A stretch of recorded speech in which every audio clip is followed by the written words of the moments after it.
കാർമേഘത്തിൻ്റെ വെള്ളിക്കൊലുസുമിട്ട് സുന്ദരിയായി നിൽക്കുന്ന മലനിരകൾ കാണുമ്പോൾ ഇപ്പോൾ ഭയമാണ് ഇവിടെ എല്ലാവർക്കും.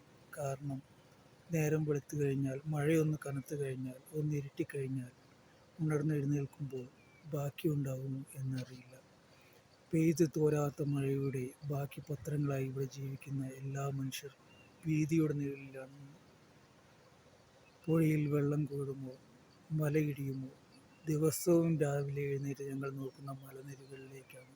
എവിടെയെങ്കിലും വീണിട്ടുണ്ടോ, പൊട്ടിയിട്ടുണ്ടോ? എപ്പോൾ എപ്പോഴും ഇടിഞ്ഞു വീഴാൻ പാകത്തിന് നിൽക്കുന്ന ഈ മലനിരകളുടെ കീഴിൽ ജീവിക്കുന്ന എത്രയോ മനുഷ്യ ജീവിതങ്ങൾ ഇന്നും തുടരുകയാണ്.